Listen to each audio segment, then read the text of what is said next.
I stand with the people of India. जिस किस्म के लोग कश्मीर में आए और उन्होंने जिस किस्म का इस्लाम के नाम पे वहाँ पे जो कुछ किया, वो पूरी इंसानियत को शर्मसार करने वाला है। पूरा भारत जो है ना इस वक्त खौल रहा है, क्योंकि 26 मासूम लोगों की जानें गई हैं और ये 26 लोग पूरे इंडिया से थे। आप ही करते रहेंगे ये सारा कम्युनलिज्म, यहाँ पे टेररिज्म, और सामने से कोई जवाब नहीं आएगा। जवाब ऐसा आएगा कल को कि फिर चीखें निकल जाएंगी। तो ये ऑल इन ऑल ये कह देना कि जी इसमें तो कोई हाथ ही नहीं है पाकिस्तान का, या पाकिस्तान बेकसूर है। कुछ एलिमेंट्स ऐसे हैं एस्टेब्लिशमेंट के अंदर जिनके राब्ते हो सकते हैं इन लोगों के साथ। बहुत से टेररिस्ट जिनको दुनिया टेररिस्ट कहती है, सिर्फ इंडिया नहीं, और क्या इनको हमारी रियासत की सरपरस्ती हासिल नहीं थी? बिल्कुल थी। प्रेसिडेंट मुशर्रफ ने तो कहा है हाफिज सईद हमारा हीरो था, उसामा बिन लादेन हमारा हीरो था। ये चीजें सब्सटेंशिएट करती हैं कि हम पास्ट में ये सब करते रहे हैं। हम ला इलाहा इल्लल्लाह की बुनियाद पे मसला कश्मीर का हल चाहते हैं, तो वहाँ पे जो बुद्धिस्ट बैठे हैं, जो हिंदू हैं, सिख हैं, वो कहाँ जाएं? इससे तो बहुत बड़ा नुकसान हुआ, वहाँ के मुसलमानों को भी नुकसान हुआ। और पाकिस्तान कोई हमदर्द भी होता अगर कश्मीर के लोगों का, तो कम से कम आप हमदर्द होने के नाते किसी के पेट पे लात नहीं मारते। मसला ये है कि हमारा जो ट्रैक रिकॉर्ड है वो बहुत खराब। जो कुछ पठानकोट में हुआ, जो इंडियन एयरलाइंस का तैयारा था जिसको अगवा करके धार ले जाया गया, उनकी पार्लियामेंट पे अटैक हुआ, पूरी हुआ, पुलवामा हुआ, तो अब ये सारे जो हैं इनके डांडे पाकिस्तान से मिलते हैं। कि जब जब पाकिस्तान से हमने कोई अच्छे ताल्लुकात बनाने की कोशिश की है, तो तब तब हमें अपने ही मुल्क में लाशें उठानी पड़ी हैं। खालिद शेख मोहम्मद पाकिस्तान से बरामद हुआ, यूसुफ रमजी यहाँ से बरामद हुआ, अमल कासी यहाँ से बरामद हुआ, और फिर उसामा बिन लादेन वो यहाँ से बरामद हुआ। मलेशिया के टेररिस्ट, चीन के टेररिस्ट कह लेंगे, जो भी कह लें, वो यहाँ से बरामद हुए इस मुल्क से। पाकिस्तान का जो हाई कमीशन है दिल्ली के अंदर, उसमें 30 लोग हैं। मैं तो ये कहूंगा कि उन 30 को भी फारिग करें। पाकिस्तान का एक भी चैनल जो है वो हिंदुस्तान के अंदर ना दिखाया जाए। कम से कम ख्वाजा आसिफ साहब ने ये तो माना कि पाकिस्तान ने उन्हें यहाँ पर ना सिर्फ पाला, उन्हें हथियार दिए, उनसे सारे काम कराए। कश्मीर में जिहाद कोई वेस्ट का काम तो नहीं है, ये तो आपका अपना एजेंडा है, जिसकी तायीद अभी कुछ दिन पहले आर्मी चीफ ने की कि हम खड़े हैं कश्मीरियों के साथ। इन्होंने कह दिया है कि we are two nations, we are two different communities, then we must stay like that. मैं पाकिस्तान के तमाम अखबारों को हिंदुस्तान में बैन करते हुए देखना चाहूंगा। पाकिस्तान आज दुनिया में 1-2 बिलियन डॉलर के लिए मांगता फिर रहा है। मुझे तो बड़ी हैरत होती है कि उस मुल्क का आर्मी चीफ जंग की बात करता हो।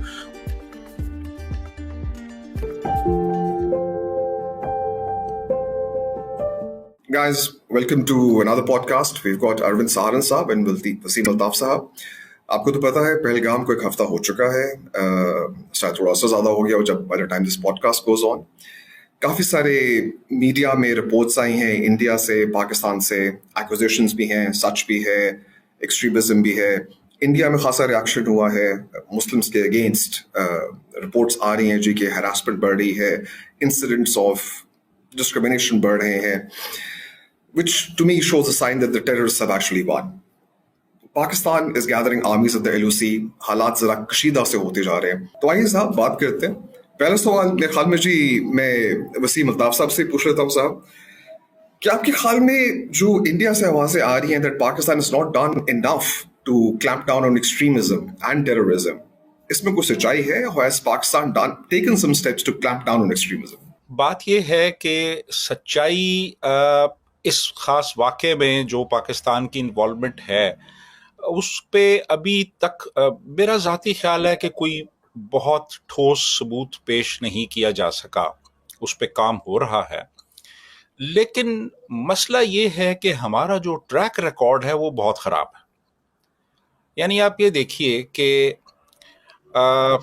जो कुछ बम्बई में हुआ 26/11 को, जो कुछ पठानकोट में हुआ, जो इंडियन एयरलाइंस का तैयारा था जिसको अगवा करके धार ले जाया गया, उनकी पार्लियामेंट पे अटैक हुआ, पूरी हुआ, पुलवामा हुआ, तो अब ये सारे जो हैं इनके डांडे पाकिस्तान से मिलते हैं। ना सिर्फ ये, बल्कि खालिद शेख मोहम्मद पाकिस्तान से बरामद हुआ, यूसुफ रमजी यहाँ से बरामद हुआ, अमल कासी यहाँ से बरामद हुआ, और फिर उसामा बिन लादेन वो यहाँ से बरामद हुआ। और सिर्फ यही नहीं, बल्कि मलेशिया के टेररिस्ट, चीन के टेररिस्ट कह लें, जो भी कह लें, वो यहाँ से बरामद हुए इस मुल्क से। तो ये सारी चीज़ें जो हैं, ये जो सारे इवेंट्स हैं, इन्होंने हमारी जो क्रेडिबिलिटी है उसको बड़ी बुरी तरह मुतासिर किया है। और फिर ये देखिए कि बहुत से टेररिस्ट जिनको दुनिया टेररिस्ट कहती है, सिर्फ इंडिया नहीं, मिसाल के तौर पे जैसे मसूद अजहर है, ज़कीउर रहमान लखवी है, हाफिज सईद है, क्या ये लोग हमारे मुल्क में मौजूद नहीं थे और नहीं हैं? और क्या इनको हमारी रियासत की सरपरस्ती हासिल नहीं थी? बिल्कुल थी। तो ये सारी चीज़ें जो हैं, ये हमारी जो इस वक्त पोजीशन है जी कि हमारा कोई ताल्लुक नहीं है इस वाक़े के साथ, उसको मशकूक बनाती हैं। हमारी इन्वॉल्वमेंट को ये चीज़ें सब्सटेंशिएट करती हैं कि हम पास्ट में ये सब करते रहे हैं। तो मेरा ख्याल ये है कि अगर हम पे शक किया जा रहा है तो ये कुल्ली तौर पे बेबुनियाद भी नहीं है। अब सबूत की बात की जा रही है, सबूत दें, तो सबूत तो वो जो अजमल कसाब का भी दिया गया था, और हमारे यहाँ फॉरेन सेक्रेटरी ने कहा कि जी ये तो कहानियां हैं सारी जो हमें दी गई हैं। हमारे जजों ने उसको रिजेक्ट कर दिया। लेकिन सवाल ये है कि दुनिया इसको किस नज़र से देख रही है, और हम इस वक्त टेररिज्म के हवाले से किस तरह से पहचाने जाते हैं दुनिया में। साहब, सबूत जो है इंडिया तो कह रहा है उन्होंने दिया है, लाइक डिजिटल सिग्नेचर्स दिए हैं जो कि मैच कर रहे हैं two phone calls made from Lahore, phone calls made to Sindh. अब जो उन्होंने इंडिया ने पिछली बात जो भी आपने कहा, जो 69 पेजेस का डॉसियर दिया था, वो मैंने पढ़ा है, आई एम श्योर दुनिया भी पढ़ा होगा। उसके अंदर खासी पॉइंटेड एविडेंस था कि यार जो यहाँ तक उन्होंने वो यामाहा की मोटर जिसपे वो आए थे वो ट्रैक कीजिए कि लाहौर से बिकी हुई थी। अब इस किस्म के वाज़ेह एविडेंस के बाद कोई रूम नहीं रहता पाकिस्तान के पास ये कहने का कि जी हम इन्वॉल्व नहीं थे या ये फॉल्स फ्लैग अटैक था, बिकॉज पाकिस्तान का जो नैरेटिव बन रहा है वो तो सीधा सीधा ये है जी कि ये फॉल्स फ्लैग अटैक था, हमारा से कोई ताल्लुक नहीं है, आओ मीम्स बनाते हैं और बात खत्म। अरविंद साहब, आप इस बारे में क्या कहेंगे? ज्यादातर पाकिस्तानी तो 9/11 को भी एक फॉल्स फ्लैग ऑपरेशन ही समझते हैं। वो बात और है कि 9/11 करके पीछे जो लोग मुलव्वस थे वो पाकिस्तान से बरामद हुए, जिनकी बात अभी वसीम अल्ताफ साहब ने की, खालिद शेख मोहम्मद जैसे लोग, उसामा बिन लादेन जैसे लोग। तो फिर दुनिया एक अलग ही जो है ये कहें कि माइंडसेट में जी रही है। पाकिस्तान के लोग एक अपने ही बबल में जिंदा हैं, उनका अपना एक सच है जो उन्हीं के नजदीक सच है, बाकी दुनिया के नजदीक एक कोरा झूठ है। तो अब कोई ये कह दे कि आप ही के डिफेंस मिनिस्टर ख्वाजा आसिफ ने स्काई न्यूज को इंटरव्यू में कहा कि हाँ जी हमारे यहाँ पे लश्कर तैयबा से लेके और ये तमाम दहशतगर्द जमातें उन्हें पाकिस्तान में सरपरस्ती हासिल थी, और अमेरिका, यूरोप और ब्रिटेन के भी उनको भी उन्होंने मुर्द इल्ज़ाम ठहरा दिया।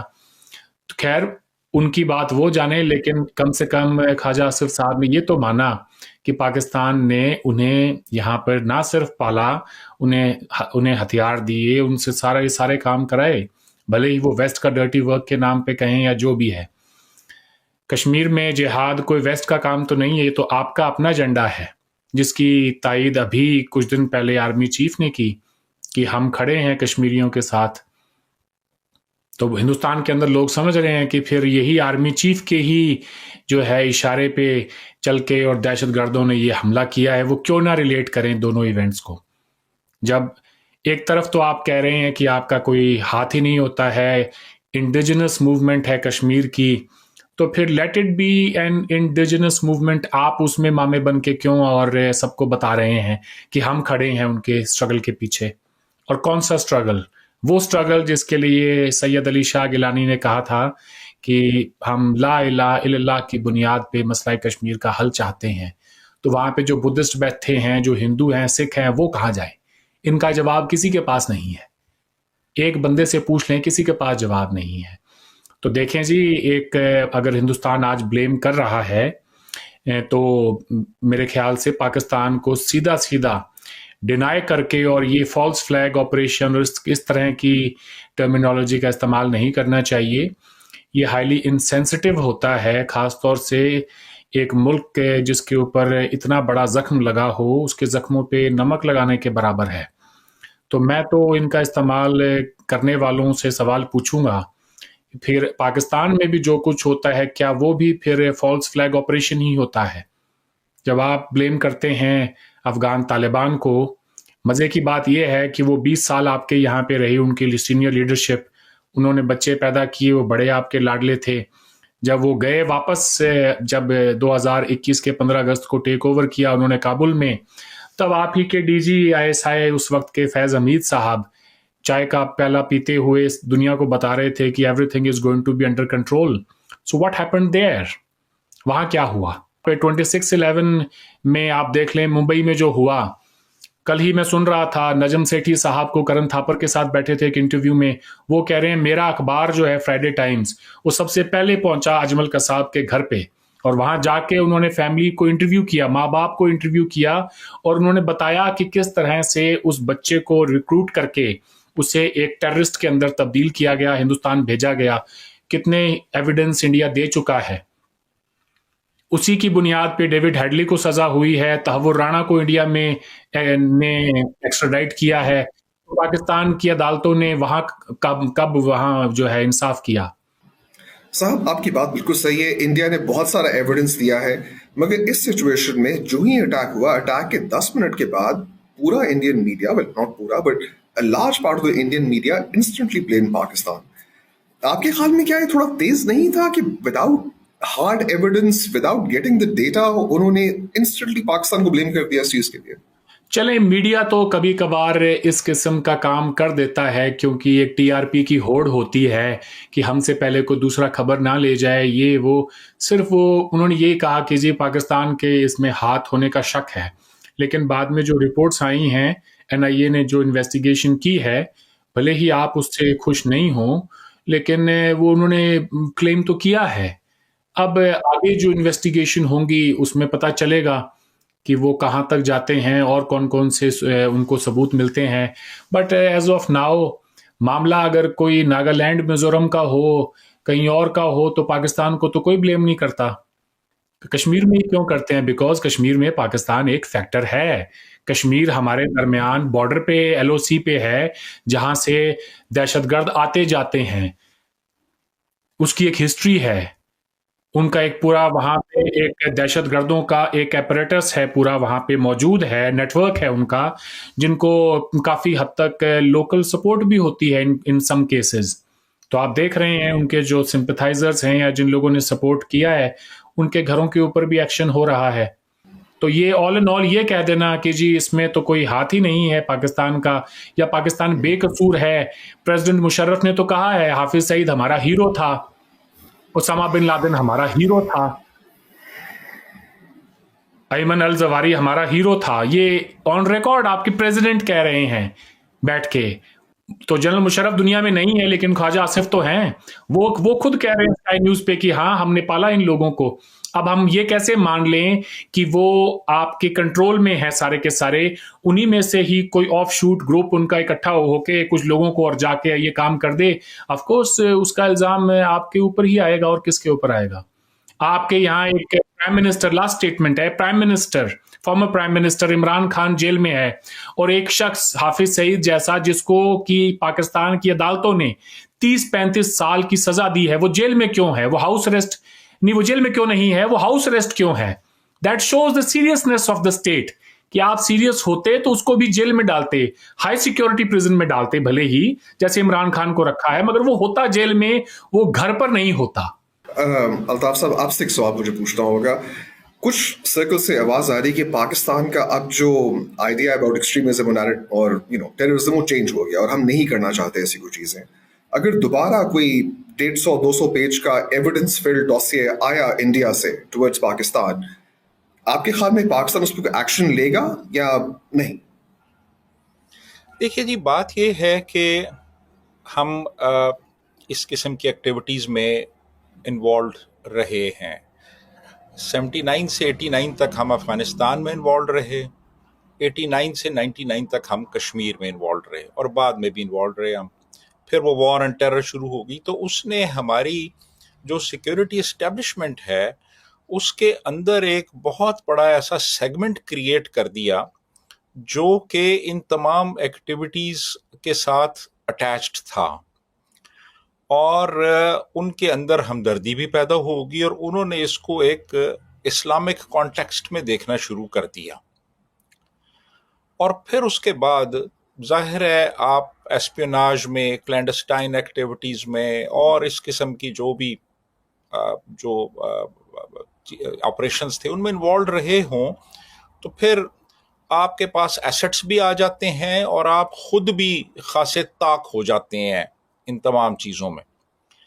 तो वो जो एक हमारी सिक्योरिटी इस्टेब्लिशमेंट का एक सेगमेंट है वो अभी एग्जिस्ट कर रहा है, वो अभी मौजूद है, और उसकी हमदर्दियां भी हैं इन लोगों के साथ जो कि उन जगहों पे, उन ममालिक में जाके इस किस्म की एक्टिविटीज़ करते हैं। तो अब बात यह है कि अब फैटफ से हम जो निकले हैं तो वो एक्सटर्नल प्रेशर की वजह से, बहुत बड़ा एक्सटर्नल प्रेशर बिल्डअप हो गया था, जिसकी वजह से फिर हमें कुछ स्टेप्स लेने पड़े, और उसके बाद फिर जब इवैल्यूएशन हुई तो फिर इन्होंने हमें फैटफ से बाहर निकाला। अब मेरा ज़ाती ख्याल ये है कि हमारी जो मेन स्ट्रीम जो इस्टेब्लिशमेंट है उसने इस तरह से एक प्रोएक्टिव स्टांस था उनका जो रहा है, उससे थोड़ा सा पीछे हटे हैं, उससे थोड़ा सा ये पीछे हटे हैं। लेकिन इस सब के बावजूद भी जो वो एक इनके एटीट्यूड्स हैं और इनका जो एक जिंगोइज्म है और जो एक मिलिटेंट एटीट्यूड है, वो उसमें कोई बहुत खातिर ख्वाह कमी नहीं आई। इनको कुछ बड़े स्टेप्स लेने चाहिए थे, ये हमारे अंदर, हमारे मुल्क के अंदर जो इस किस्म के ग्रुप्स हैं उनके खिलाफ स्टेप्स लेने चाहिए थे, और इनको एक क्रैक डाउन किया जाना चाहिए था, लेकिन ऐसा भी नहीं हुआ। तो अब बात यह है कि मसाइल तो डेफिनेटली हैं यहाँ पे, और ये लोग भी एग्जिस्ट करते हैं, इनके स्लीपर सेल्स तो मौजूद हैं अभी भी। फिर रियासती सतह पे आप सपोर्ट भी करते हैं इनको, आप ऐसी तकरीरें कर देते हैं जो तकरीरें लोगों को मजीद इंस्टिगेट करती हैं, और फिर यही चीज़ें जो हैं कल को दुनिया कहती है जी कि आपने खुद ये सारा कुछ आप ये कह रहे हैं, आपकी पॉलिसी ये है, आपकी रेटोरिक जो है वो पूरी दुनिया में सुनी जा रही है। तो मेरा ख्याल ये है कि ये सब कुछ जो कुछ भी हमारी रियासत इस वक्त कर रही है, रियासत का इस वक्त कोई ये समझ लें कि कोई एक वाज़े तौर पे कोई एक पॉलिसी नहीं है, बल्कि रियासत के अंदर मुख्तलिफ सेगमेंट्स हैं और हर कोई अपनी अपनी पॉलिसी जो है उसको फॉलो कर रहा है। तो ये भी मुझे ऐसे ही लगता है कि कुछ एलिमेंट्स ऐसे हैं एस्टेब्लिशमेंट के अंदर जिनके राब्ते हो सकते हैं इन लोगों के साथ, और वो नहीं चाहते कि एक पीस का माहौल दोनों मुल्कों के दरमियान कायम हो। अरविंद साहब, do you genuinely see कि पाकिस्तान की गवर्नमेंट या पाकिस्तान की establishment wants peace with India? कोई इसमें कोई आपको जेन्युइन मोटिव नजर आता है पाकिस्तान की तरफ पीस का? फिलहाल तो देखकर बिल्कुल नजर नहीं आता। अगर कोई सिंसियरिटी होती पाकिस्तान की तरफ से तो आर्मी चीफ आज 78 साल बाद, जब पाकिस्तान वजूद में आ गया है, मुल्क तकसीम हो गए हैं, दो कौमी नज़रिए की बात नहीं करते। मैं तो ये समझता हूं कि आज दो कौमी नजरिए पर बात करने का वाहिद कोई मकसद मेरे नज़दीक जो समझ में आता है वो यही है कि भाई कैसे हम, वो कहते हैं ना, हींग लगे ना फिटकड़ी रंग आए चोखा, हिंदुस्तान के अंदर हिंदू मुस्लिम जो है फसादात कैसे शुरू कराएं, ताकि क्या मैं दो कौमी नज़रिए की बात करूं, ये कहूं कि Hindus and Muslims are two different nations, ताकि हिंदू जो है वो मुसलमानों पे शक करे हिंदुस्तान में और उनके अंदर जो है बगैर हमारा एक पैसा लगाए और वहाँ पे ये कहें कि अमन व अमान की जो सूरत हाल है वो ख़राब हो, कौमों का एक दूसरे से एतमाद ख़त्म हो जाए। तो सिंसियरिटी होती तो इस किस्म का बयान वो नहीं देते। और इसके और भी मैं ये जो कह सकता हूँ कि जनरल बाजवा ने जो बात की थी उनके अपने टेन्योर में कि हम फ्रीज करते हैं इस इशू को, और एक इकोनॉमिक शिफ्ट की जो वो बात कर रहे थे, जियो इकोनॉमिक्स की बात उन्होंने की, तो फिर पाकिस्तान ने उसको परसू नहीं किया इन टर्म्स ऑफ एक्शंस। बेहतर होता कि प्राइम मिनिस्टर उस वक्त के इमरान खान और जनरल बाजवा ये कहते कि नहीं भाई, हमारी पॉलिसी है जियो इकोनॉमिक्स की, हम ट्रेड करेंगे हिंदुस्तान के साथ, हम कोई सिफारती ताल्लुकात अपने नॉर्मलाइज करेंगे। क्या किया पाकिस्तान ने 2019 में, जब कश्मीर में हमने आर्टिकल 370 को एब्रोगेट किया, उसके बाद पाकिस्तान ने हमारे सफ़ीर को चलता किया, ट्रेड बंद कर दी, सदाई सरहद जो बस चलती थी वो बंद हो गई, समझौता एक्सप्रेस ट्रेन भी बंद हो गई। तो कैसे कोई मान ले कि भाई सिंसियरिटी है? सिंसियरिटी होने का मतलब तो ये है कि आप ये कहें कि ठीक है, इंडिया ने जो किया सो किया, 2-3 साल हो चले हैं और हमने 2021 में फरवरी में LOC पे भी तो सीज फायर एग्रीमेंट किया है। जब आप वो कर सकते हैं कॉन्फिडेंस बिल्डिंग मेजर के तौर पे, तो आपको उससे थोड़ा सा आगे चल के और भी कोई जो है इकदाम उठाने चाहिए थे। आपको चाहिए था कि आप रिक्वेस्ट करते इंडिया से कि आए सिफारती ताल्लुकात को हम जो है नॉर्मलाइज करते हैं, वैसा कुछ नहीं हुआ। तो ऑल इन ऑल अगर कोई सिंसियरिटी होती तो ये सारी चीजें हमें देखने को मिलती, जो कि नहीं है जी। अल्ताफ साहब, आपसे मेरा सवाल होगा इसी पॉइंट पे बेस करते हुए, कश्मीरियों के अंदर कुछ जेन्युइन ग्रीवेंसेस भी हैं, उनके अंदर एक जेन्युइन सेपरेटिस्ट या इंडिपेंडेंट मूवमेंट भी है और साथ में एक टेररिस्ट स्ट्रीक भी है। क्या अब उसमें कोई फर्क रहा है या सब मिल मिला के एक ही बन गया? Any Kashmiri that has a grievance against India is also a terrorist? नहीं, ऐसा नहीं है जी, ऐसा नहीं है। ये एक बहुत महदूद तबका है जो कि मिलिटेंसी की तरफ गया है और जो बाकायदा तौर पे जिन्होंने बंदूक उठाई है। देखिए,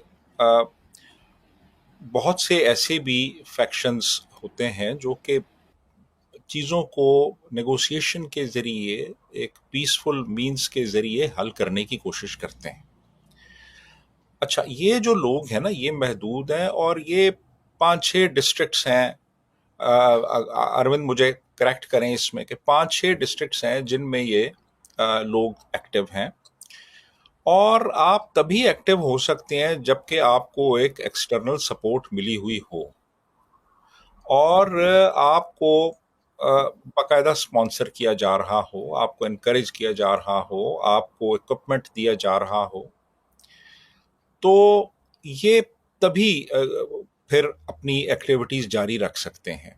लेकिन जो वास्ट मेजॉरिटी है वो इस चीज़ के हक में नहीं है, क्योंकि देखें, जब आप टेररिज्म करते हैं तो उससे ये होता है कि वो लोग जो कि एक पीसफुल मीन्स के ज़रिए मामलात का हल चाहते हैं, इवन उनकी कॉज भी इससे मुतासिर होती है और सभी को फिर एक ही आप अंदाज में देखने लगते हैं।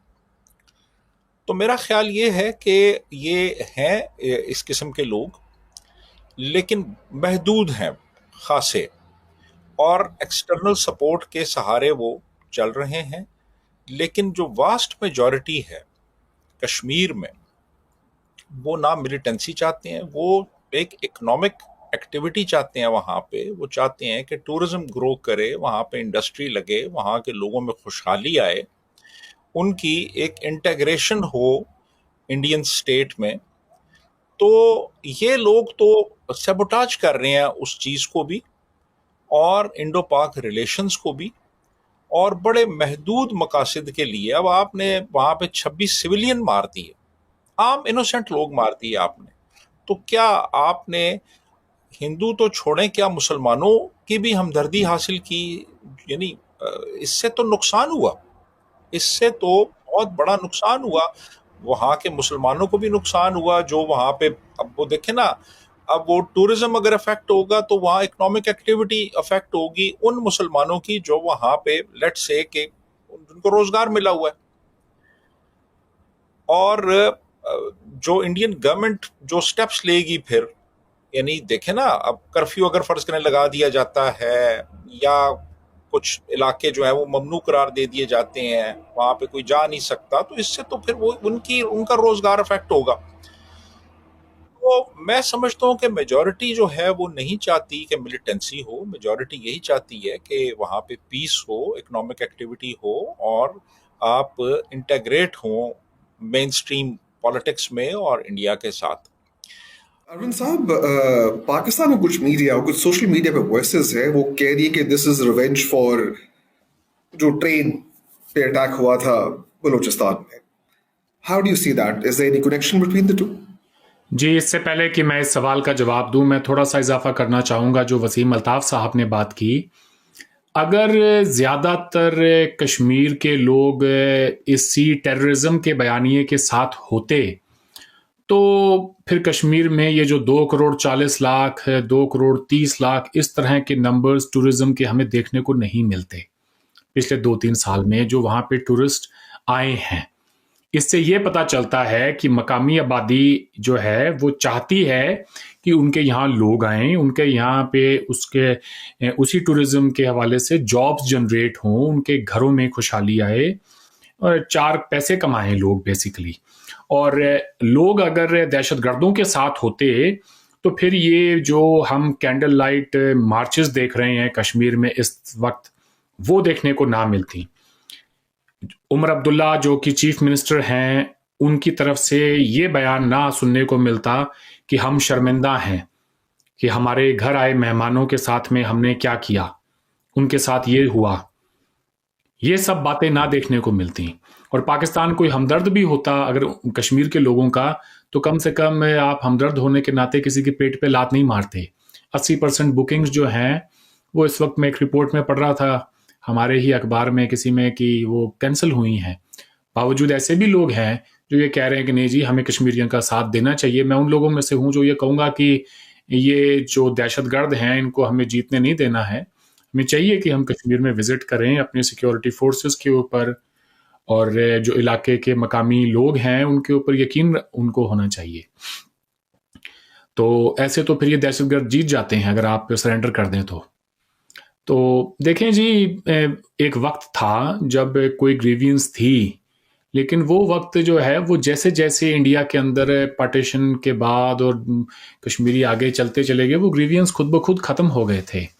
मैंने पाकिस्तान को कभी भी यूनाइटेड नेशंस के अंदर जम्मू कश्मीर के मसले के ऊपर जो ये प्लेबिसाइट और इस किस्म की बात 1990 के दिहाई से पहले कभी नहीं सुनी थी।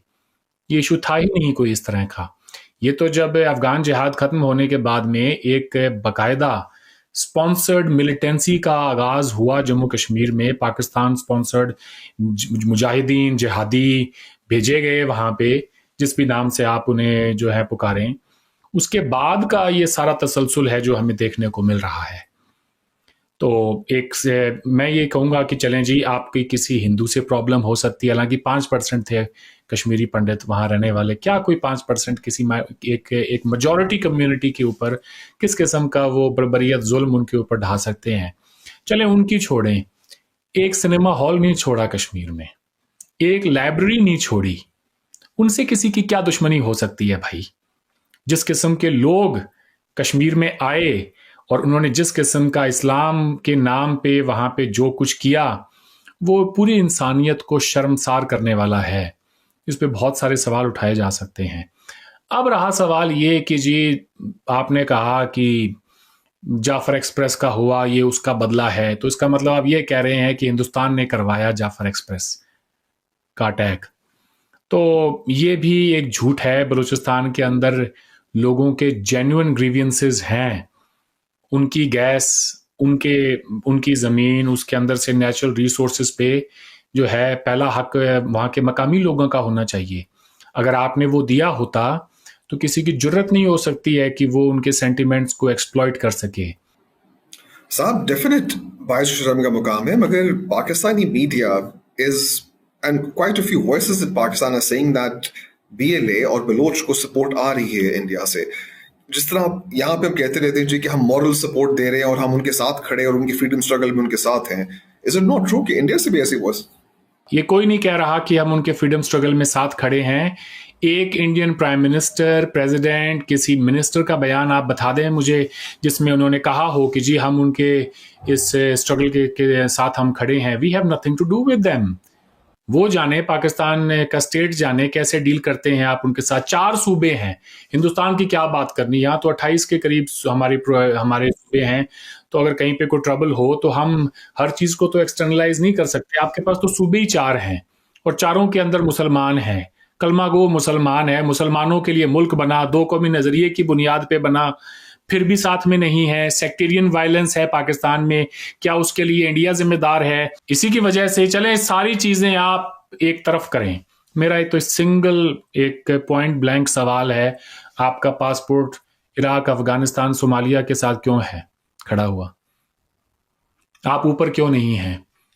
दुनिया आपको कैसे देखती है वो मैटर करता है। आप खुद को जैसे देखते हो, भले ही आप देखते चले जाएं, but the world is not listening. और दुनिया अगर नहीं सुन रही है तो that means there is something wrong within Pakistan and you have to put your house in order. Altaf साहब, अभी अरविंद साहब ने दुनिया का जिक्र किया, आपसे पूछना चाहूंगा कि दुनिया का response about this attack has been rather muted.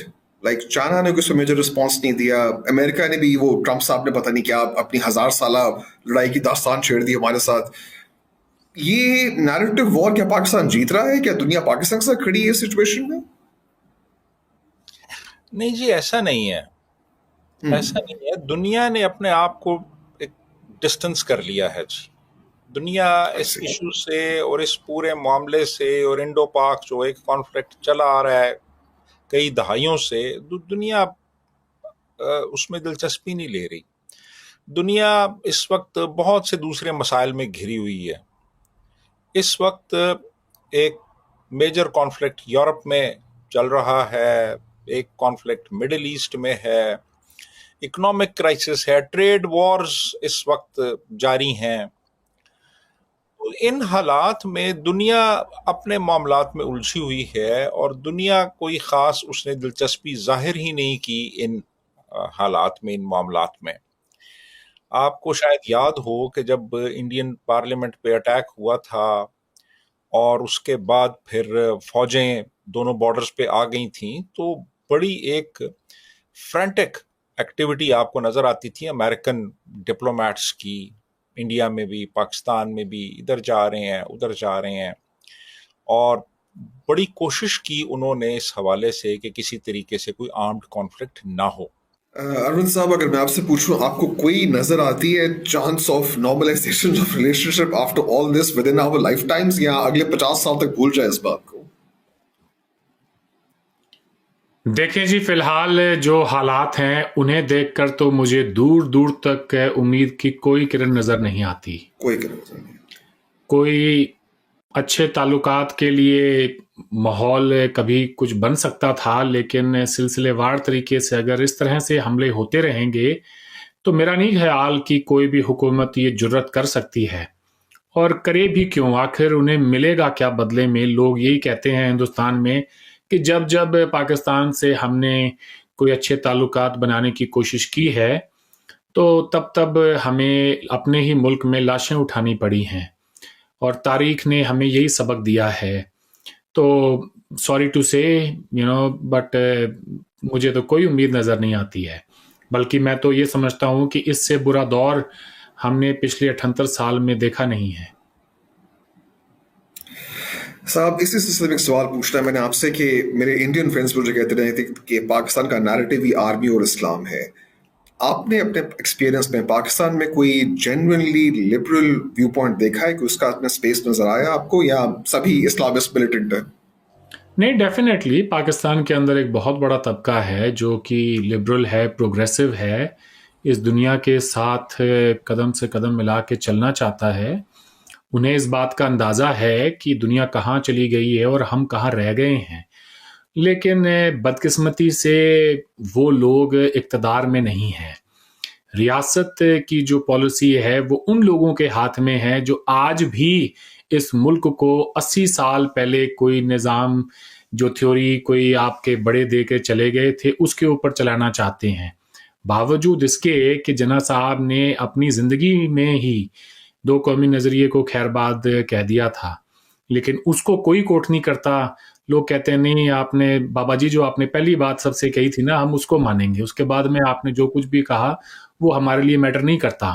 आपने कहा, आपने भले ही कहा हो कि नहीं भाई अब पाकिस्तान बन गया है और अब सारे बराबर हैं, यहाँ पे आप आज़ाद हैं अपने मंदिरों में, मस्जिदों में, गिरजाघरों में जाने के लिए, और रियासत का मज़हब से कोई ताल्लुक नहीं होगा।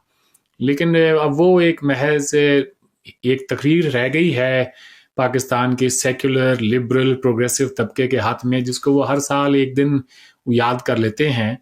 मगर जो अक्सरियत आबादी है और उनके जो पैरोकार हैं, वो तो आज भी जो हैं कोई 1400 साल के निज़ाम को वापस लाने के ख्वाब दिखा रहे हैं। तो ऐसे में हिंदुस्तान से क्या कुछ हो सकता है, और सॉरी टू से कोई दूर दूर तक कोई उम्मीद नहीं है सर। वसीम अल्ताफ साहब, आपसे एक सवाल होगा जी मेरा कि आप जानते ही हैं India ranks slightly lower than Pakistan in terms of press freedom, और अभी जी उन्होंने कोई 16 यूट्यूब चैनल्स जो पाकिस्तान के थे इंडिया में बैन कर दिए हैं। आपका क्या टेक है उस पर जी? मेरा ख्याल है कि इसकी ज़रूरत शायद नहीं थी, क्योंकि देखिए एक फ्रीडम ऑफ एक्सप्रेशन तो होना चाहिए, और इनमें यकीन कीजिए कि ऐसे भी चैनल्स थे जो कि इंडियन नैरेटिव को प्रमोट कर रहे थे, उनको पता नहीं क्यों बंद किया है। अब वो वजह उन्होंने कही है जी कि नेशनल सिक्योरिटी रीजंस की वजह से हम ये बंद कर रहे हैं। तो मेरा नहीं ख्याल कि कोई ऐसी ज़रूरत थी। हर तरह का व्यू पॉइंट आना चाहिए और लोगों को सुनने का मौका मिलना चाहिए। लोग अपने तौर पे डिसाइड करें कि भाई क्या सही है, क्या गलत है। तो मैं नहीं समझता कि इसकी ज़रूरत थी, यानी ये स्टेप लेने की। फिर वीज़े बंद करना भी मेरा ख्याल है कोई बहुत मुनासिब स्टेप नहीं था। इसी तरह फिर वहाँ पे कुछ 60 के करीब ऐसी लड़कियाँ जो पाकिस्तान में ब्याही हुई हैं, अपनी फैमिलीज़ को मिलने गई थीं, अपने पेरेंट्स को, उनको भी कहा गया कि 48 आवर्स में आप निकलें यहाँ से। फिर कुछ लोग जो इलाज करा रहे थे वहाँ हॉस्पिटल्स में, उनको भी फारिग कर दिया गया। तो मेरा ख्याल है कि ये इसकी ज़रूरत शायद नहीं थी ये स्टेप्स लेने की। आप ठीक है, आप क्रैकडाउन करें, आप ये सब कुछ जो कर रहे हैं बिल्कुल ठीक है। इंटरनेशनल लेवल पे इस इशू को लेके जाएं, दुनिया को बताएं, प्रूफ्स दिखाएं, और आप एक ज़मीन हमवार करें। अगर आप पाकिस्तान चाहते हैं कि वो आइंदा ये काम ना करे, तो साथ दूसरे मुल्कों को आप लेके चलें। लेकिन अब इस लेवल पे कि जी जो मरीज़ हैं वो भी चले जाएं, और जो फैमिलीज़ को मिलने आई हैं वो भी निकल जाएं, और वीज़े भी बंद कर दिए, और फिर वो दरिया वाला मामला वो भी। तो ये मेरा ख्याल है ये शायद पब्लिक कंजम्पशन के लिए किया गया, इसकी ज़रूरत नहीं थी। और फिर ये चैनल्स जो बंद किए गए, इसकी भी ज़रूरत नहीं थी। अरविंद साहब, आप इंडियन डेमोक्रेसी के बहुत बड़े फैन हैं। डेमोक्रेसी में कोई चीज़ बैन कैसे हो सकती है? आपका क्या नजरिया है इन चैनल्स को बैन करने पे? मैं तो बात शुरू करूंगा पाकिस्तान के साबिक चीफ जस्टिस साकिब निसार साहब से। आगाज़ उन्होंने किया है इसका 2018 में, हिंदुस्तान के चैनलों को बैन करके, हमारी फिल्मों को बैन करके। चलें, पाकिस्तानी मुखालिफ कोई फिल्म है आप बैन करें, बात समझ में भी आती है। लेकिन एक ब्लैंकेट बैन लगा देना सिर्फ इसलिए, और ये कहकर कि जी हम दो अलग अलग कौमें हैं, हमारे कल्चर से उनकी चीज़ों का, ये जो फिल्में हैं, टीवी चैनल्स हैं, उसका कोई ताल्लुक नहीं है, मुख्तलिफ कल्चर है ये, हम क्यों इसे पाकिस्तान में प्रमोट करें, और उन्होंने बैन कर दिया। Well guess what, after a few years, 7 साल बाद हिंदुस्तान ने कहा कि हाँ वाकई में कल्चर इनका अलग ही है भाई हमसे, तो ले हम भी कोई लगा देते हैं बैन। तो देखें, जब मिसट्रस्ट इतना गहरा हो तो इस कदम में ऐसे जो कदम है वो हुकूमतें उठा लेती हैं। कुछ उसमें आपने लोगों को भी देना होता है। अब देखें, this is not an era of war, ये तो हम सब जानते हैं। लेकिन अगर कोई इंफॉर्मेशन वॉरफेयर का ये जो हवाला दे के कि जी ये लोग हिंदुस्तान के अंदर प्रोपागेंडा फैला रहे थे, कुछ चैनल्स को उन्होंने बैन किया है, तो उनमें से ज़्यादातर जो मैंने लिस्ट देखी है तो वो मेन स्ट्रीम न्यूज़ चैनल्स हैं। तो मेन स्ट्रीम न्यूज़ चैनल्स के अंदर हिंदुस्तान के खिलाफ काफ़ी कुछ आज से नहीं, एक अरसे दराज से प्रोपागेंडा किया गया है। अब कोई ये कह सकता है कि जी हिंदुस्तान का मीडिया भी ये कर रहा है, तो मैं ये कहूँगा हिंदुस्तान की मीडिया ने ये जो काम है काफ़ी देर बाद में शुरू किया है। वो इसमें नए नए कूदे हैं, आप राइट फ्रॉम डे वन ही इसके शिकार थे। तो अब बदकिस्मती से ये टिट फॉर टैट की पॉलिसी है, तो क्या ही कहा जा सकता है। अल्ताफ साहब, if you suddenly got a promotion और आप special adviser to the prime minister बन जाते हैं, आप इस वक्त क्या मशवरा देंगे हमारे प्राइम मिनिस्टर को? देखिए जी, मैं तो उनको ये मशवरा दूंगा कि वैसे माफ़ कीजिएगा, हमारा प्राइम मिनिस्टर जो है ना वो कुछ करने की पोजीशन में है नहीं। देखिए, मैं तो यही कहूँगा कि अगर आप अपने ख़ास इख्तियारात इस्तेमाल करते हुए सबसे पहले तो जो मिलिटेंट्स यहाँ पे मौजूद हैं उनके ख़िलाफ़ क्रैकडाउन करें, और वो लोग जो कि इंटरनेशनली रिकग्नाइज्ड टेररिस्ट्स हैं उनको पकड़ें, उनका ओपन ट्रायल करें और उनको जेलों में डालें। पहले तो ये।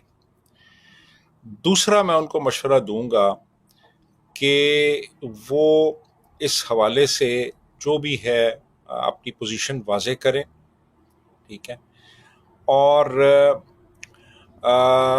प्रोपेगेंडा जो है उसको बंद किया जाए, जो भी हो रहा है इस वक्त, ठीक है। और ख़ास तौर पे जो हमारे मिनिस्टर्स जो बयानात दे रहे हैं उन पे रिस्ट्रिक्शन लगाई जाए कि यार आप क्यों जंग को बढ़ावा देने की बातें कर रहे हैं, आपको ही नुकसान होगा। आपके पास तो बकौल आपके साबिक आर्मी चीफ के टैंकों में डालने के लिए पेट्रोल भी नहीं है, डीजल भी नहीं है, तो आप क्या जंग लड़ेंगे और कितने दिन जंग लड़ेंगे आप? तो उसके बाद मैं इनको मशवरा दूंगा कि भाई आप पाकिस्तान को एक सोशल वेलफेयर स्टेट बनाने की आप उसके लिए स्टेप्स लें, और जो एक नेशनल सिक्योरिटी स्टेट आपने बनाई हुई है जिसका असर हर शोबे पे है। हमारी इकोनॉमी जो है वो इस वजह से ग्रो नहीं कर रही क्योंकि नॉन डेवलपमेंटल एक्सपेंडिचर बहुत ज़्यादा है।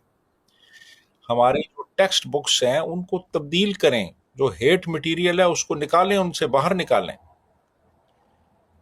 हमारे हाँ जो बजट बनता है उसमें जो सोशल सेक्टर है, एजुकेशन है, हेल्थ है, उसके ऊपर आप फोकस करें। फीमेल एजुकेशन पे तवज्जो दें और दुनिया के साथ इंटेग्रेट हो के चलें। आप एक जजीरे में रह के आगे नहीं बढ़ सकते, आपको दुनिया के साथ मिल के चलना होता है। तो मेजर पॉलिसी शिफ्ट्स जो हैं वो इस वक्त रिक्वायर्ड हैं हमारी इस वक्त हुकूमत को, हमारी रियासत को, हमारी इस्टेब्लिशमेंट। और रीजन्स ग्रो करते हैं, रीजन्स डेवलप करते हैं, इंडिविजुअली आप नहीं कर सकते। अगर आप अफगानिस्तान के साथ भी टेंशन रखेंगे, इंडिया के साथ भी रखेंगे, ईरान के साथ भी रखेंगे, तो आप अपने हमसाया ममालिक जो हैं उनके साथ बेहतर तल्लुकात के लिए जो कुछ कर सकते हैं वो करें। और जंग किसी मसले का हल नहीं होती, जंग बहुत से और मसाइल को पैदा कर देती है। तो जंग की तरफ ना जाएं, जंगी रेटोरिक जो है उसको ख़त्म करें और अमन की बात करें, और अमन के लिए जो भी स्टेप्स लिए जा सकते हैं वो स्टेप्स लें। मैं तो ये उनको मशवरा दूंगा। अरविंद साहब, अगर आपको कोई चांस मिले मोदी साहब से 10 मिनट 1-to-1 करने का, तो what advice would you give him?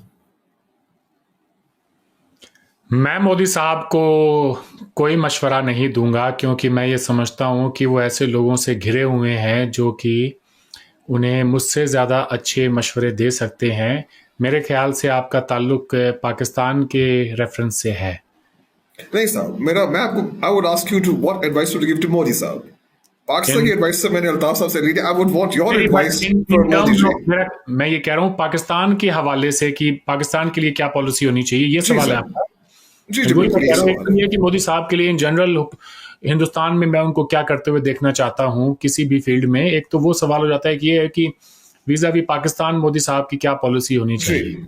जी तो वीजा भी पाकिस्तान के लिए मोदी साहब की पॉलिसी जो इस वक्त है, नो रिलेशन पॉलिसी। अगर आज बदकिस्मती से आई वुड से कि पाकिस्तान का जो हाई कमीशन है दिल्ली के अंदर, उसमें 30 लोग हैं, मैं तो ये कहूँगा कि उन 30 को भी फारिग करें, उनको अपने घर भेजें, अपने बंदों को भी वापस बुलाएं, क्योंकि वीज़ा आप दे नहीं रहे, ट्रेड आपके यहाँ हो नहीं रही, और वो बेचारे बैठ के मक्खियाँ मारेंगे। उससे बेहतर है कि 4 पैसे मुल्कों के टैक्स पेयर के बचाए जाएं।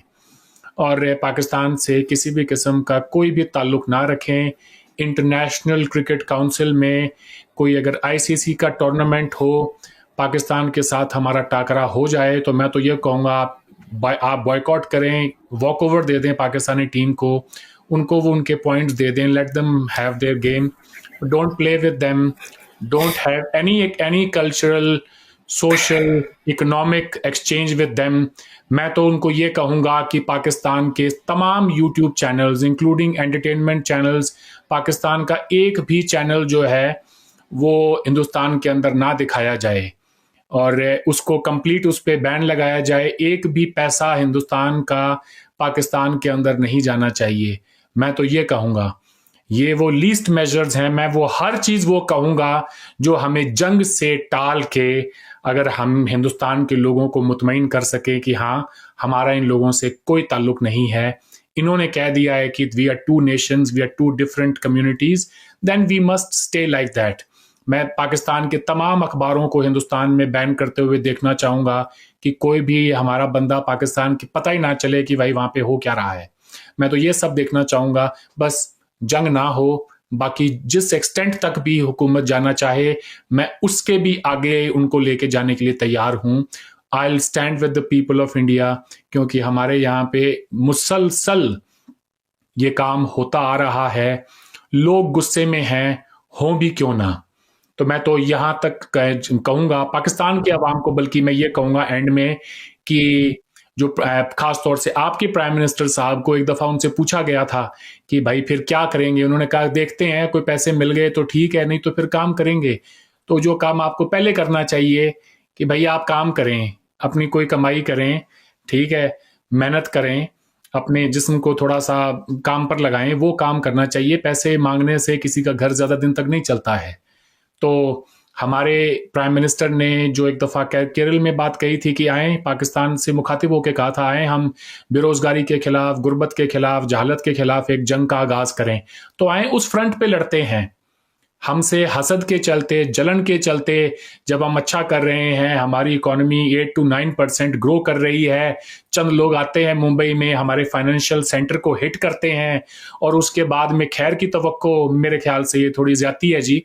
मेरे जैसे लोगों को भी आसिम मुनीर साहब ने पाकिस्तान के डीप स्टेट से लेके पाकिस्तान के हुक्मरानों ने, पाकिस्तान के जर्नलिस्टों ने आईना दिखाया है, मुंह पे बल्कि एक चपेट मारी है, ये कहते हुए कि तुम बड़े अमन की बात करते हो, देख लो तुम्हारे वालों ने क्या किया है। पिछले एक हफ्ते में जो हेट मुझे पर्सनली जो मुझे मिल रही है, वो मैं ही जानता हूँ किस किस्म की हेट मुझे मिल रही है, सिर्फ इसलिए कि मैंने अमन की बात की। मैं आज भी कहूँगा कि जी अमन आप जो है वो आप ज़रूर, मैं उसके हक में बोलता रहूँगा, क्योंकि जंग से जो है नुकसान बहुत बड़ा हो जाता है। जो वो जावेद साहब ने जो एक अपने हमारे एक फिल्म के गीत में कहा था कि जंग तो चंद रोज़ होती है, ज़िंदगी बरसों तलक रोती है। तो मैं ये कभी नहीं चाहूँगा कि माँओं के बच्चे जो हैं वो जंगों की नज़र हो जाएं, बल्कि उसको रोकने के लिए हिंदुस्तान को ये कहूँगा कि पाकिस्तान को इस तरह से आइसोलेट कर दें, हर महाज के ऊपर उनसे कोई ताल्लुक ही ना हो। तो मैंने ये जो इकदाम बताए हैं, अगर मोदी साहब के यहाँ से कोई सुन रहा हो, तो मैं तो ये कहूँगा कि 30 बंदे भी हाई कमीशन में क्यों, वो हाई कमीशन ही क्यों, उसको भी बंद करें। शुक्रिया। अरविंद साहब, आपका गुस्सा बिल्कुल बचा है। इनफैक्ट हर हिंदुस्तानी का गुस्सा बिल्कुल बचा है। कोई अच्छा काम नहीं हुआ हिंदुस्तान में। मुझे साहब आप दोनों से एक सवाल होगा, मुझे ज़रा ये समझा दीजिए, ये जो अनरेस्ट है कश्मीर में, ये जो इंस्टेबिलिटी है कश्मीर में, इसका फ़ायदा किसको है? क्या चाइना को फ़ायदा है, डिफेंस इंडस्ट्रीज को फ़ायदा है, पॉलिटिकल ग्रुप्स को फ़ायदा है? Who benefits? अरविंद, आप बताइए। अच्छा, मुझसे पूछें पहले? अच्छा, ठीक है। सर आप बता दीजिए। देखें, कश्मीर में जो अनरेस्ट है उसमें किसी का फायदा नहीं है, उसमें पूरी इंसानियत का नुकसान है। उसमें गरीब आवाम जो हैं वो पिसते हैं, बेगुनाह लोग पिसते हैं। उसके अंदर मईशत तबाह हो जाती है एक सूबे की।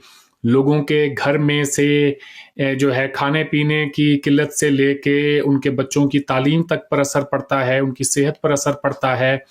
वो एक डिप्रेशन के शिकार हो जाते हैं। उनके यहाँ पे कोई उन्हें दूर दूर तक उम्मीद की कोई उन्हें जो रोशनी नहीं उन्हें दिखाई देती, ये सोच के कि हमारा क्या मुस्तकबिल होगा, क्या हम हमेशा ही मुसलसल इसी एक ये कहें कि नाउमीदी की कैफियत में जिंदा रहेंगे, या हमें कोई एक रोशन मुस्तकबिल भी मिलेगा। तो इसमें किसी का फायदा नहीं है। इसमें कश्मीरियों का भी नुकसान है, हिंदुस्तान का भी नुकसान है, पाकिस्तान का भी नुकसान है, क्योंकि पाकिस्तान जब तक कश्मीर के साथ फिक्सेटेड रहेगा तो वो अपने यहाँ पे कभी तरक्की नहीं लेके आ पाएगा। और शायद पाकिस्तान की कश्मीर के साथ में ये जो फिक्सेशन है, इसी की वजह से पाकिस्तान आज दुनिया में $1-2 बिलियन के लिए मांगता फिर रहा है। इतने बुरे हालत हो गए हैं जिनके घर में आप ये कहें कि खाने के लिए लोगों के पास इस वक्त क्या हालात हैं। गंदम बाहर से एक्सपोर्ट करनी पड़ रही है। मुल्क में बेरोजगारी इतनी ज़्यादा है, इतने ज़्यादा मसले मसाइल हैं।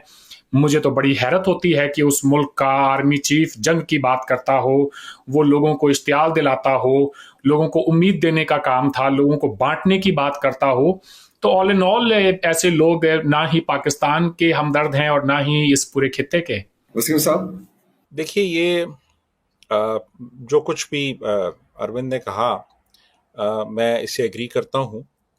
अरविंद साहब आपसे, this might be a difficult question, but India ने एक बड़ा अच्छा अपना सॉफ्ट पावर का इमेज बनाया हुआ था कश्मीर के अंदर, विद टूरिज्म, विद डेवलपमेंट। मगर अभी 2-3 दिन पहले जब ये बुलडोजर जस्टिस दोबारा शुरू हुआ, जब ये ब्लोइंग अप हाउसेस दोबारा शुरू हुआ, आपके ख्याल में क्या इससे कोई डैमेज होगा इंडिया के सॉफ्ट पावर इमेज को in Kashmir? Not at all, बल्कि ये मैसेज जाएगा for far too long we have been a soft state, और उसी का ही फायदा दहशतगर्द उठाते रहे हैं। तो अगर स्टेट ये कहता है कि अगर आप दहशतगर्दों को पनाह देंगे, आपके घर में से अगर दहशतगर्द निकलेंगे, तो फिर आपको उसका खामियाजा उठाना पड़ेगा। अब ये हिंदुस्तान की खूबसूरती है कि हमारे यहाँ से आपके बड़े बड़े जो कश्मीरी सेपरेटिस्ट रहे हैं, उनमें से एक को भी हमने वो ज़मीन उसके लिए तंग नहीं की। उनको वो मुल्क जो है अपनी धरती छोड़ के जाने के लिए मजबूर नहीं किया। वो बात और है कि इस नाम नेहाद आज़ाद कश्मीर के 20 लाख लोग, उनके आबाओ अजदाद की कब्रें पानी में आ गईं क्योंकि आपने डैम बनाना था वहाँ पे। उन्हें मजबूर कर दिया गया कि पासपोर्ट लो और यहाँ से दफ़ा हो जाओ, या फिर थोड़े चंद पैसे लेके हमारे दूसरे शहरों में, होटलों में, या कोई और जो भी काम है वो आप वहाँ पे कर लें। तो हमने आज तक कभी नहीं किया। हमारे यहाँ पे अगर आप गूगल अर्थ से जाके देखेंगे तो जंगलात नहीं काटे गए हैं जिस तरह से नाम नेहाद आज़ाद कश्मीर में काटे गए हैं। आपको आज भी हरियाली हमारी तरफ दिखाई देती है। हमारे यहाँ पे हमारी गवर्नमेंट जो है लाखों करोड़ रुपया का बजट जम्मू कश्मीर में लगाती है, सिर्फ ये उनको बताने के लिए कि हम आपके डेवलपमेंट पे काम कर रहे हैं, आपकी तरक्की, आपकी खुशहाली चाहते हैं। आप अक्रॉस दी LOC देख लें लोगों के क्या हालात हैं। ये बड़ी सीरियस क्वेश्चंस हैं जी। क्या बात करें बुलडोजर जस्टिस की? मैं पर्सनली किसी बुलडोजर जस्टिस के साथ नहीं हूं, but when it comes to J&K I think enough is enough. Government को कुछ ना कुछ तो करना पड़ेगा। आम लोगों की जिंदगी का सवाल है। कब तक हम ये कहते रहेंगे कि जी नहीं, इस घर से एक ही बंदा टेररिस्ट था, बाकी नहीं थे? विदाउट लोकल सपोर्ट इस तरह के ऑपरेशंस को अंजाम देना भी बड़ा मुश्किल होता है। साहब, अभी आपने बात की लोकल सपोर्ट की, डू यू बिलीव कि इन टेररिस्ट के पास लोकल सपोर्ट थी? मैं ये कहूंगा आई वोंट बी सरप्राइज्ड अगर कोई लोकल सपोर्ट किसी न किसी लेवल पर किसी न किसी शक्ल में मौजूद थी। मैं सरप्राइज नहीं होऊंगा, क्योंकि माजी में हमारे पास इस तरह की मिसालें रही हैं। अल्ताफ साहब, आपसे एक सवाल पूछूंगा मैं। पाकिस्तानियों के जहन में कश्मीर के बारे में सबसे बड़ी मिथ क्या है? कश्मीर के बारे में पाकिस्तान में क्या मिथ क्या है? मिथ जी। ये है कि कश्मीरी जो हैं वो बड़े तंग हैं, बड़ा जुल्म हो रहा है उनके ऊपर, और बहुत उन पे जुल्म और जबर के पहाड़ तोड़े जा रहे हैं, और वो पाकिस्तान के साथ शामिल होना चाहते हैं और पाकिस्तान का हिस्सा बनना चाहते हैं, और वो सब पाकिस्तान को सपोर्ट करते हैं, और उनके साथ बड़ी ज़्यादतियाँ होती रही हैं। तो अब ये है कि हमारा ये फ़र्ज़ है कि हम उन्हें भारतीय जबर और इस्तिबदाद से निजात दिलाएं, और हर तरीके से जो भी हमारे अवेलेबल मीन्स हैं उनको एम्प्लॉय करें और कश्मीरियों को हम आज़ादी दिलाएं। ये मिथ इस वजह से भी है कि आप देखें कि 47-48 में भी हमने यही समझा और हमने वहाँ पे एक मिलिट्री एक्शन किया, और नतीजा हमारे सामने है। फिर 65 में हमने ऑपरेशन जिब्राल्टर और ऑपरेशन ग्रैंड स्लैम किया, और हमने यही समझा कि हम जब ये मिलिट्री एक इंटरवेंशन करेंगे तो सारा कश्मीर हमारे हक में खड़ा हो जाएगा। और दोनों मर्तबा आप देख लीजिए कि क्या नताइज निकले। और फिर हमने 89 से 99 तक मुकम्मल तौर पे हमने वहाँ पे जो भी एक मिलिटेंसी थी उसको सपोर्ट किया, हर तरह से सपोर्ट किया, और हम यही समझे कि अब कश्मीर जो है वो हमारा हिस्सा बन जाएगा। तो हर मर्तबा हम नाकाम रहे। तो मेरा ख्याल ये है कि ये मिथ है कि इस तरह है। बहुत कम वहाँ पे सपोर्ट हासिल है पाकिस्तान को, और कुछ मखसूस ग्रुप्स हैं जो कि ये चाहते हैं, जिनकी के या कुछ यहाँ पे जिनके तल्लुकात हैं।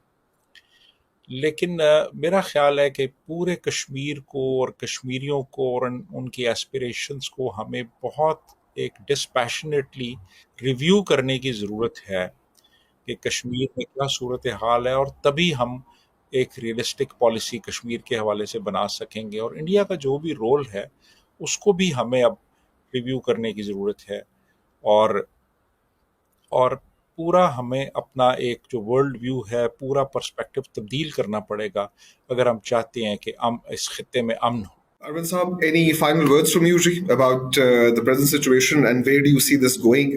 Most important question, sir. War do you see it as a real happening? क्या ऐसा हो सकता है कि इंडिया पाकिस्तान पर अटैक कर दे या पाकिस्तान इंडिया पर अटैक कर दे? देखें साहब, जिस किस्म का डीप सीडेड मिसट्रस्ट है इस वक्त, मुझे हैरानी नहीं होगी अगर इंडिया कोई मिलिट्री एक्शन करता है। लेकिन मेरी पर्सनल ये ख्वाहिश ज़रूर है कि इस तरह की बात ना हो, in the larger interest of this region and its people. लेकिन ये है कि कुछ कहा नहीं जा सकता। आखिरी थॉट्स मेरे यही हैं कि हिंदुस्तान के अंदर पॉलिटिकल लैंडस्केप तब्दील हो रहा है। मैं पाकिस्तानियों को ये कहूँगा कि इस खित्ते के अंदर जब से पाकिस्तान बनाने की डिमांड शुरू हुई है, तब से लेकर अब तक, पाकिस्तान बनाने के बाद भी अब तक एक गुंडे का जो किरदार है वो पाकिस्तान ने अदा किया है। और for far too long India के जो लोग हैं उन्होंने इस चीज़ को नज़रअंदाज किया है। हमारे ऊपर जंगें मुसल्लत की गई, हमारे ऊपर दहशतगर्दी मुसल्लत की गई। हम बार बार चीज़ों को भूल के आगे बढ़ने की बात करते रहे। लेकिन अब मेरे ख्याल से जो मूड हमारे यहाँ पे बन रहा है, इस इंडियन सब कॉन्टिनेंट की जो मेजॉरिटी पॉपुलेशन है, जो कि पाकिस्तान के लोग ना भूलें वो आज भी हिंदूज ही हैं, उनका मूड जो है वो भी तब्दील हो रहा है वीज़ावी पाकिस्तान। और इट कुड बी डेंजरस। अब ये ना सोचें कि आप ही करते रहेंगे ये सारा कम्युनलिज्म, यहाँ पे टेररिज्म, और सामने से कोई जवाब नहीं आएगा। जवाब ऐसा आएगा कल को कि फिर चीखें निकल जाएंगी। और इस पूरे खित्ते के अंदर हम जो है एक बहुत ही अनस्टेबल किस्म का एक मुआशरा, एक पूरा रीजन बन जाएगा। सो इट्स अबाउट टाइम कि पाकिस्तान अपने यहाँ पे थोड़ा सा गौर फरमाए, नज़रसानी करे अपनी रियासत की जो 80 सालाना की जो पॉलिसी है उनकी। और yes, I'm not saying that India is an ideal state by any means. We have a lot of issues on our side as well, जिनको हमें ठीक करने की ज़रूरत है। मगर when it comes to India and Pakistan, I believe India is a far better state, a far more responsible state. We have behaved in a far more responsible manner in all the past conflicts. But saying that, I can confidently say that the response from the Indian government, from going from here, is not going to be the one that you have witnessed in past. This time, you could be facing a lot of heat from the Indian side, which is not going to be good for the overall peace and stability of this region. I'm sure, sir. I'm sure. Wasim साहब, I'll give you the final word. आप कोई दुआई कलमा पेश करना चाहेंगे कि क्या होगा इस सिचुएशन में? नहीं जी, सिचुएशन जो है ना वो बहुत क्रिटिकल है इस वक्त, और जो मेरा इम्प्रेशन है कि पूरा भारत जो है ना इस वक्त खौल रहा है, क्योंकि 26 मासूम लोगों की जानें गई हैं, और ये 26 लोग पूरे इंडिया से थे, पूरे इंडिया को वो रिप्रेजेंट कर रहे थे, मासूम लोग थे, टूरिस्ट थे, उनको मार दिया गया। और ये इस तरह के वाक़यात पहले भी होते रहे हैं, तो बहुत ज़्यादा इस वक्त सिचुएशन क्रिटिकल है। और इस 1 पॉइंट एजेंडे पे पूरा भारत जो है ना वो एग्री कर रहा है कि अब कोई डिसाइसिव एक्शन हमें लेना चाहिए इस हवाले से।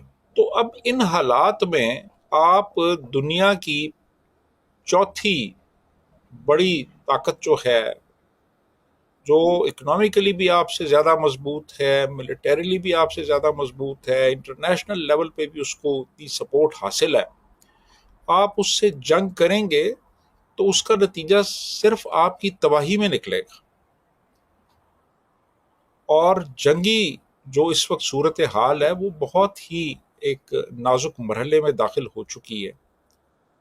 तो मेरा ख्याल है कि हमें अपनी पूरी जो भी हमारी अब तक की पॉलिसी रही है और जो कुछ हम करते रहे हैं उसको रीविज़िट करने की ज़रूरत है, अगर हम चाहते हैं कि आइंदा हालात बेहतर हो सकें। लेकिन इस वक्त मैं समझता हूँ कि बहुत ही नाजुक दोराहे पे मुल्क खड़ा है। बहुत ज़्यादा इस वक्त हवा दी जा रही है जिंगोइज़म को और जंग को, और एक जंगी माहौल क्रिएट किया जा रहा है। लेकिन ये वो लोग हैं कि जिन्होंने जंग देखी नहीं है, इससे पहले कोई जंग हुई ही नहीं है। एक्चुअली वो 65 की भी जो जंग थी ना, वो भी एक बड़ी महदूद सी जंग थी, और 71 में तो खैर यहाँ वेस्टर्न बॉर्डर पे कोई बहुत ज़्यादा जंग नहीं हुई, वो ईस्ट में ज़्यादा हुई, यहाँ इतना ज़्यादा नहीं हुआ वो सिलसिला। तो जंग का पता नहीं है लोगों को कि जंग होती क्या है।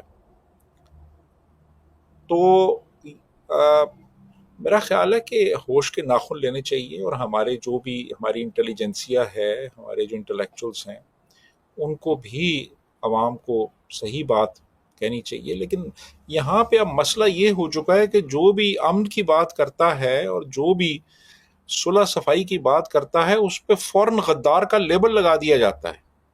यकीन कीजिए, मैं अपने सोशल मीडिया पे बेशुमार लोगों ने मुझे गद्दार कहा। उन्होंने कहा यार ये बंदा क्या बातें कर रहा है, हमें तो लड़ना चाहिए, हमें तो जंग में जाना चाहिए। तो मैं समझता हूँ कि हम लोग कल्चरली और यानी हम में वो रिफाइनमेंट ही नहीं आई, हम तहजीब याफ्ता हुए ही नहीं हैं, हम किसी पिछले दौर में रह रहे हैं, और हम समझ रहे हैं कि आज के दौर के जो मसाइल हैं उनका हल आज से सैकड़ों साल पुराने जो तौर तरीके थे उनमें है। ऐसा नहीं है, दुनिया बहुत आगे जा चुकी है, हालात बहुत आगे जा चुके हैं। तो मेरा ख्याल है होश के नाखून लेने चाहिए, और मीडिया को एक रिस्पॉन्सिबल रोल प्ले करना चाहिए, और लीडरशिप को रिस्पॉन्सिबल रोल प्ले करना चाहिए, और जंग को हवा नहीं देनी चाहिए, जंगी माहौल को प्रमोट नहीं करना चाहिए, अमन की, पीस की बात करनी चाहिए, और उसके लिए जो कुछ भी आप कर सकते हैं आपको करना चाहिए। अदरवाइज आप इकोनॉमिकली कई दहाइयाँ पीछे चले जाएंगे। आप तो वैसे ही आपकी इकोनॉमी फॉरेन फंडिंग पे चल रही है, तो फिर क्या होगा आप सोचें। तो मेरा ख्याल है होश के नाखून लेने चाहिए।